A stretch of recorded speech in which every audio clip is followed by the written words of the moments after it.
Okay, आज हम start करने जा रहे हैं एंटी हाइपरटेंसिव्स।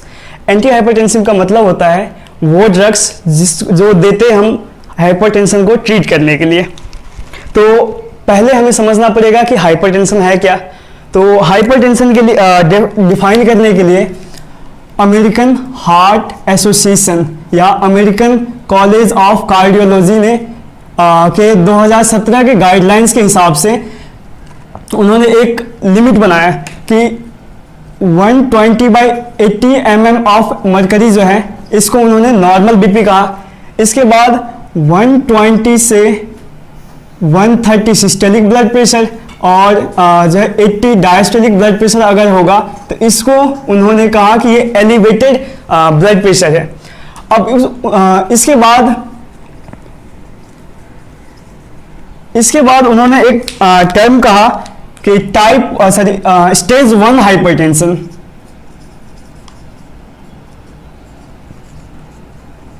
स्टेज 1 हाइपरटेंशन, इसका उन्होंने जो रेंज बताया ब्लड प्रेशर का वो था 130 से 140 सिस्टोलिक ब्लड प्रेशर और 80 से 89 diastolic blood pressure in mm of mercury. उसके बाद जो उन्होंने स्टेज 2 हाइपरटेंशन के बारे में कहा वो था कि अगर ब्लड प्रेशर 140/90 से ज़्यादा हो जाए तो उसको उन्होंने कहा स्टेज 2 हाइपरटेंशन। अच्छा, अब ये स्टेज 1 स्टेज 2 हो गया हाइपरटेंशन। अब इसके बाद हम बात कर लेते हैं टाइप्स ऑफ हाइपरटेंशन की। तो types of hypertension basically 2 types का होता है। जो फर्स्ट टाइप है उसको प्राइमरी और एसेंशियल हाइपरटेंशन कहते हैं। और प्राइमरी और एसेंशियल हाइपरटेंशन उस हाइपरटेंशन को कहते हैं जिसका कॉज अननोन हो, मतलब अननोन एटियोलॉजी।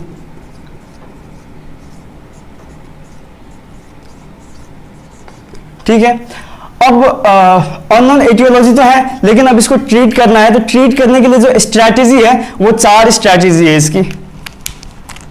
तो स्ट्रैटेजी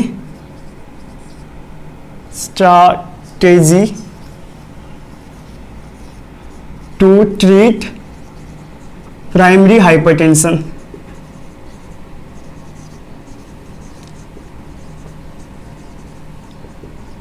तो ये 4 स्ट्रैटेजीज ऐसे हैं।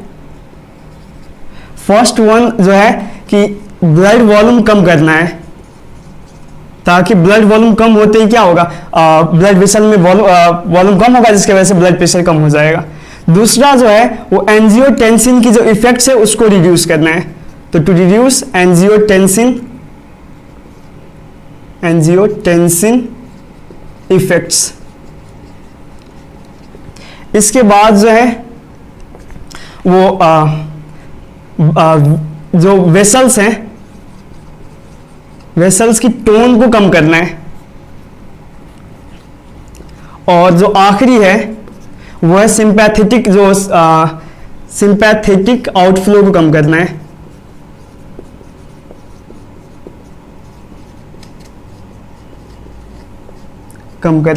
ठीक है, तो ये बेसिकली स्ट्रैटेजी है प्राइमरी और एसेंशियल हाइपरटेंशन को ट्रीट करने के लिए। इसके बाद अब सेकेंड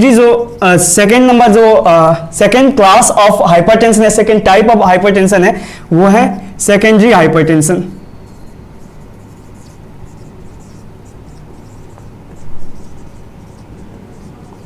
तो सेकेंडरी हाइपरटेंशन उस हाइपरटेंशन को कहेंगे जिसकी कॉज एक नॉन एंड डिफाइंड चीज होगा। तो इसकी डिफाइंड एटियोलॉजी होती है।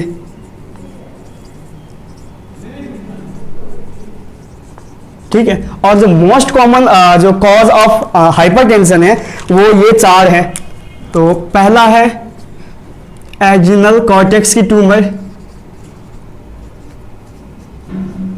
एड्रिनल कॉर्टिकल या एड्रिनल कॉर्टेक्स की ट्यूमर। दूसरा है एड्रिनल मेडुल्ला की ट्यूमर जिसको हम फियोक्रोमोसाइटोमा भी कहते हैं।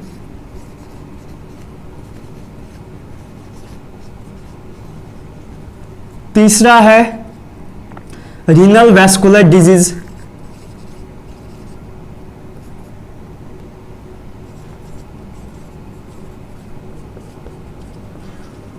and the last one is coarctation of aorta.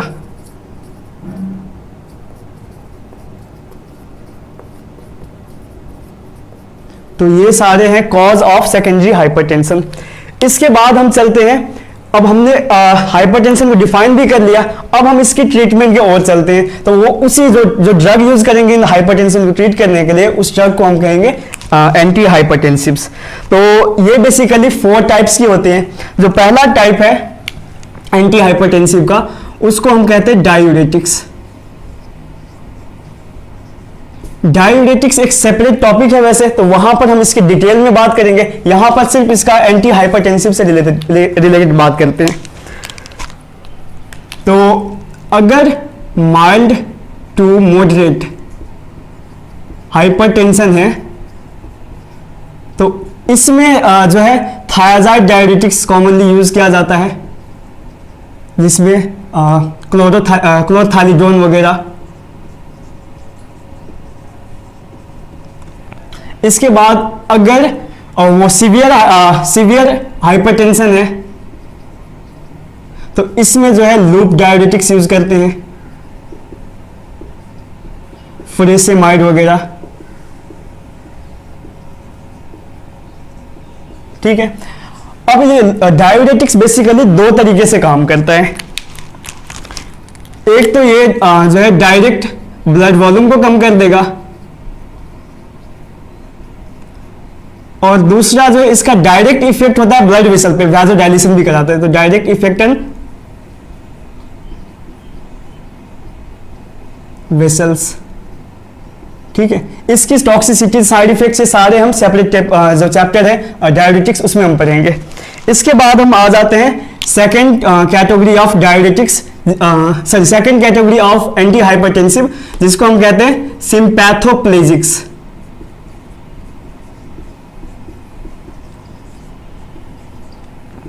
जो सिंपैथेटिक एक्शन बॉडी में हो रहा था उसके अगेंस्ट ये काम करके और ये हाइपरटेंशन को ट्रीट करता है।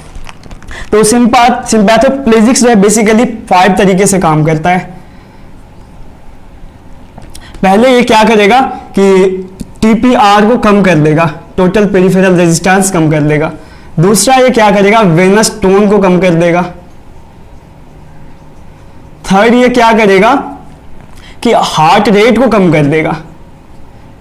फोर्थ ये क्या करेगा, कॉन्ट्रैक्टिलिटी जो है हार्ट की उसको कम कर देगा।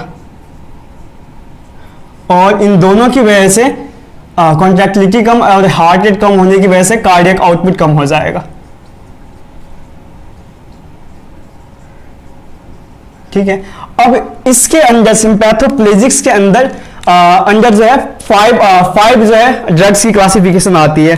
तो पहला जो ड्रग की क्लासिफिकेशन है वो है बैरोरिसेप्टर सेंसिटाइजिंग ड्रग।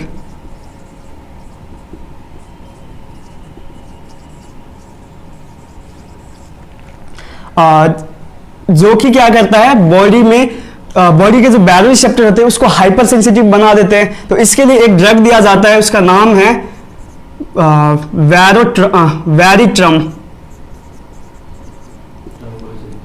वैरिट्रम। ठीक है। ये ड्रग बेसिकली क्या करता है कि इसको जो है हमारे जो बैरोरिसेप्टर है उसको हाइपर सेंसिटिव कर देगा, मतलब सेंसिटिविटी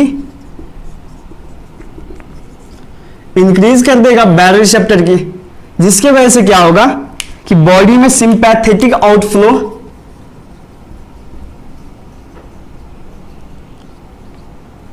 कम हो जाएगा, क्योंकि बॉडी को पहले से लगेगा कि मेरा बीपी बढ़ा हुआ है और ज्यादा बढ़ गया बल्कि, और सिंपैथेटिक आउटफ्लो इसकी वजह से कम हो जाएगा।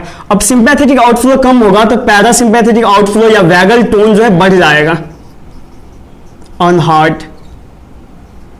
वैगल टोन इंक्रीज हो जाएगा ऑन हार्ट,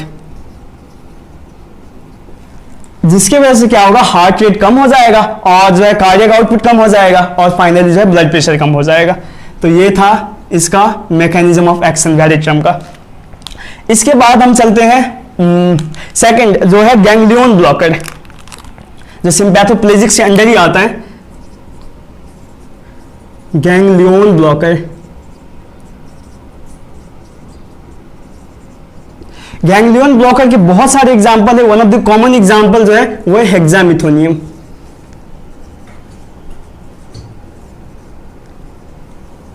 अब आपको मैंने एक पिछले वीडियो में, इंट्रोडक्शन वाले वीडियो में बताया था कि गैंग्लियन ब्लॉकर्स जिस ऑर्गन पे काम करेगा तो उस ऑर्गन की उस ऑटोनॉमिक पार्ट को जो है इफेक्ट करेगा जो उस पर डोमिनेंट होता है। तो उसमें मैंने बताया था कि हमारे ब्लड वेसल में जो है वो सिंपैथेटिक डोमिनेंट है और सिंपैथेटिक वैसोकंस्ट्रिक्शन कराता है। तो गैंग्लियन ब्लॉकर क्या करेगा, उस जो ब्लड वेसल की सिंपैथेटिक के अगेंस्ट काम करेगा और जो है वैसोडाइलेशन करा देगा।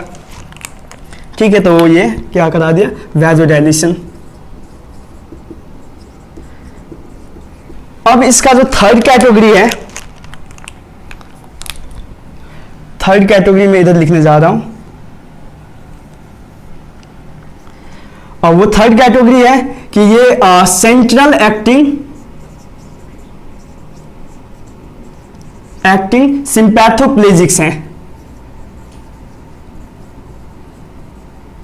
सिंपैथोप्लेजिक्स हैं, जिसको हम कहते हैं अल्फा 2 एगोनिस्ट भी कहते हैं। इसके अंदर अब आ जाता है क्लोनिडीन, मिथाइल डोपा जैसे ड्रग्स। क्लोनिडीन, मिथाइल डोपा जैसे ड्रग्स आ जाते हैं। अब ये बेसिकली क्या करता है कि मैं आपको एक डायग्राम बनाता हूं। ये अगर कोई सिनेप्स है तो ये देखें, यहां पर क्या होता है, प्री सिनेप्टिक न्यूरॉन के पास होता है अल्फा 2 रिसेप्टर। अब इस पे ये जाके बाइंड करेगा और इसको स्टिमुलेट करेगा, और ये स्टिमुलेशन के बाद क्या कर रहा होता है, निगेटिव फीडबैक के मैकेनिज्म के थ्रू ये एपिनेफ्रिन के रिलीज को इनहिबिट कर रहा होता है। तो देखें एपिनेफ्रिन अब निकलेगा नहीं, तो इसका मतलब क्या होगा, सिंपैथेटिक एक्शन होगा नहीं।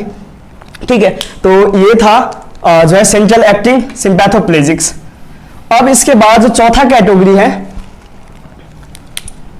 वो आ जाता है post synaptic neuron terminal blocker, या न्यूरोनल ब्लॉकर भी कहते हैं, न्यूरोनल ब्लॉकर। अब देखें ना, अगर यही सिनाप्स था और यहां पर अगर कोई रिसेप्टर था तो ये रिसेप्टर तब एक्टिवेट होता था जब यहां से कोई जो न्यूरोट्रांसमीटर रिलीज होता था। अब ये पोस्ट सिनेप्टिक न्यूरोनल ब्लॉकर क्या करेगा कि यहां से जो है न्यूरोट्रांसमीटर की रिलीज को रोक देगा। तो इसका एग्जांपल है गुआनिथिडीन एंड गुआनिड्रेल।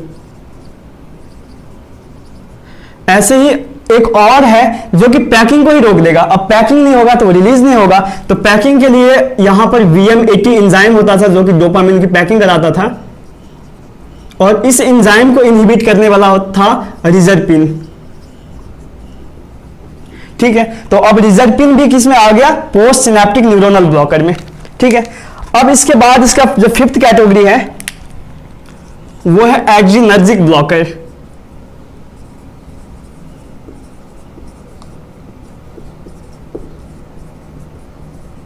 ठीक है, अब एड्रीनर्जिक ब्लॉकर में फर्दर 3 टाइप्स हैं। ये जो पहला टाइप है उसको हम कहते हैं अल्फा 1 सेलेक्टिव ब्लॉकर, जिसमें प्राजोसिन, टेराजोसिन, डोक्साजोसिन जैसे बहुत सारे ड्रग्स आ जाते हैं। ये क्या करता है, बेसिकली वेनस टोन को कम कर देता है। तो वेनस टोन कम होने की वजह से जो ब्लड प्रेशर कम हो जाएगा। एक्चुअली ये वेनस टोन कम होने की वजह से यहाँ पे ब्लड स्टोर हो जाएगा, आर्टरी में कम हो जाएगा, और फाइनली जो है आर्टेरियल प्रेशर कम हो जाएगा। इसके बाद आ जाते हैं बीटा 1 सेलेक्टिव। आपको पता होगा बीटा 1 जो रिसेप्टर वो हार्ट पे होते हैं, और बीटा 1 सेलेक्टिव को हम कार्डियो सेलेक्टिव भी कहते हैं। तो इसके अंदर आ जाता है एटिनोलोल, मेटोप्रोलोल जैसे ड्रग्स। ठीक है, अब ये बीटा 1 सेलेक्टिव क्या करेगा, हार्ट रेट को कम कर देगा, हार्ट रेट कम होगा, कार्डियक आउटपुट कम होगा, और कार्डियक आउटपुट कम होने की वजह से जो है ब्लड प्रेशर कम हो जाएगा। इसके बाद आ गया, अब आगे क्या, non selective beta blocker. Beta blockers जिसमें आ जाता है, अब मैं इसका एग्जांपल मैं यहां पर लिखने जा रहा हूं, जिसमें आ जाता है कार्वेडिलोल, लेबिटालोल जैसे ड्रग्स। ठीक है, अब ये कार्वेडिलोल लेबिटालोल क्या करेगा, दो तरीके से, ये वेनस टोन को ये कम कर देगा और ऊपर से ये जो है हार्ट रेट को भी कम कर देगा, और एक और काम ये करेगा, ये रेनिन की रिलीज को भी कम करा देगा, जिसकी वजह से क्या होगा कि रेनिन की रिलीज कम हो जाएगा, जिसकी वजह से अब जो है बॉडी जो है फ्लूइड को रिटेन नहीं कर पाएगी, और उसकी वजह से क्या होगा कि फ्लूइड लॉस होगा, और फाइनली जो है ब्लड प्रेशर कम हो जाएगा।